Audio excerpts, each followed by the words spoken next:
Nah, dua penulisan yang benar. Dua penulisan yang benar secara bahasa Arab.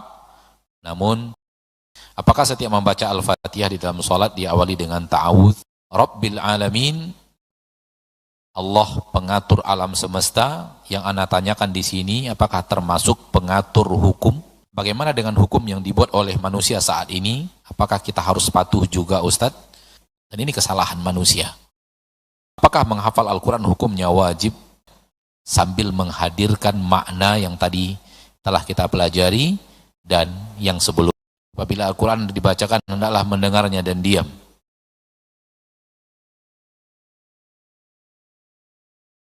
Dan di dalam Al-Quran ada dua penulisan. Ada Al-Alamin dengan tambahan alif, dan ada yang alamin bersambung namun ada alif tegak di atasnya. Nah, dua penulisan yang benar. Dua penulisan yang benar secara bahasa Arab. Namun penulisan Al-Quran dalam bahasa Arab penulisannya dua-duanya benar. Namun penulisan Al-Quran adalah yang bersambung antara ain dan lam, lalu ada alif baris tegak di atasnya satu.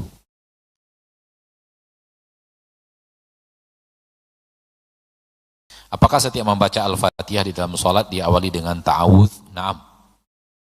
Setiap membaca Al-Fatihah pertama, setiap membaca Al-Fatihah rakaat pertama diawali dengan ta'awudz.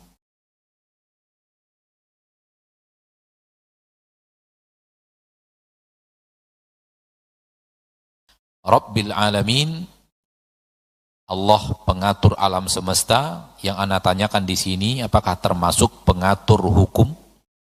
Pengatur hukum. Bagaimana dengan hukum yang dibuat oleh manusia saat ini? Apakah kita harus patuh juga, Ustadz?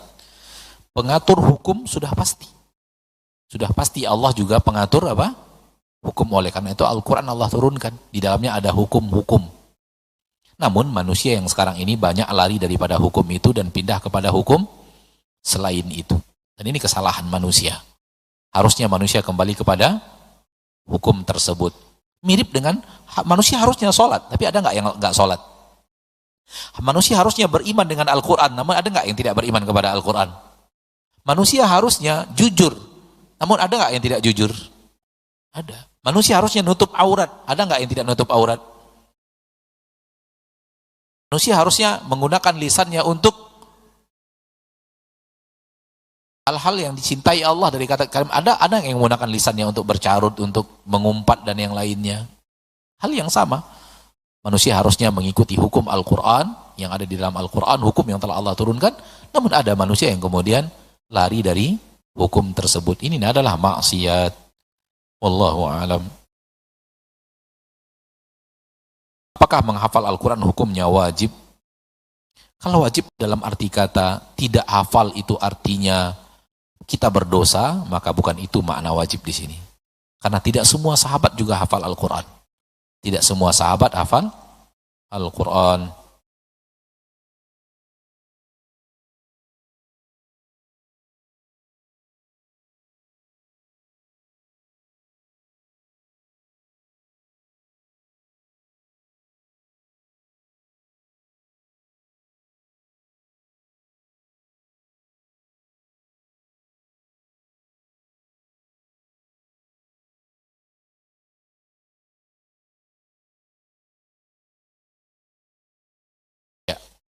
Ini beberapa pertanyaan yang bisa kita jawab dalam waktu yang singkat berhubungan dengan materi kita pada kesempatan yang berbahagia ini. Adapun pertanyaan-pertanyaan lain, mohon maaf karena tidak sesuai dengan materi kita dan waktu kita sangat singkat dalam menjawab pertanyaan. Kita cukup sampai di sini dulu. Mudah-mudahan pada pertemuan yang lainnya kita bisa jawab dan sampai di sini pertemuan kita pada kesempatan yang berbahagia ini. Dan kita berdoa kepada Allah agar Allah tabaraka wa ta'ala kuatkan niat kita untuk mempelajarinya dan kuatkan hati kita untuk selalu menghafalnya, dan mudah-mudahan bertambah hari, bertambah ilmu, dan bertambah kita menguasai ayat-ayat Allah subhanahu wa ta'ala. Saya akan membacakan ta'awudz, basmalah, hamdalah, kemudian sampai ayat Maliki Yaumiddin, dan yang saya inginkan adalah kaum muslimin dan muslimat mendengarkannya sambil menghadirkan makna yang tadi telah kita pelajari dan yang sebelumnya. Ya, saya akan membacakan. Halo?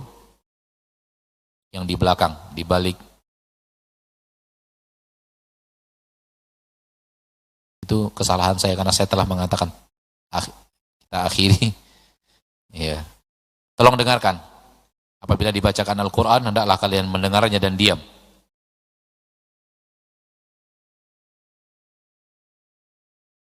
Apabila Al-Quran dibacakan, hendaklah mendengarnya dan diam. Hendaklah mendengarnya dan diam.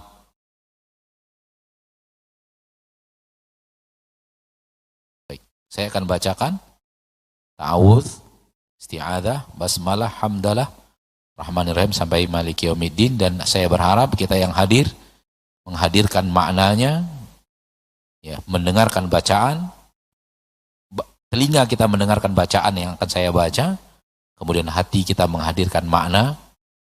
Ini bentuk latihan mentadabburi ayat-ayat Allah Subhanahu wa ta'ala. A'udzu billahi minasy syaithanir rajim. Bismillahirrahmanirrahim. Alhamdulillahi rabbil alamin. Ar-Rahmanir Rahim. Maliki Yaumiddin. Ya. Seperti ini yang Anda maksud dengan kita belajar arti, belajar makna. Ketika kita mendengar, kita bisa menghayati bacaan yang kita dengar. Mudah-mudahan dengan seperti itu dan terus berlatih dan berlatih akan membuat kita semakin mahir dalam memahami dan mentadabburi ayat-ayat Allah. Sampai di sini pertemuan kita. Semoga Allah Tabaraka wa Ta'ala menjadikan kita hamba-hambanya yang mempelajari Al-Quran dan mengamalkan. Subhanakallahumma wa bihamdika asyhadu an la ilaha illa anta astaghfiruka wa atubu ilaik. Walhamdulillahi rabbil alamin. Wassalamualaikum warahmatullahi wabarakatuh.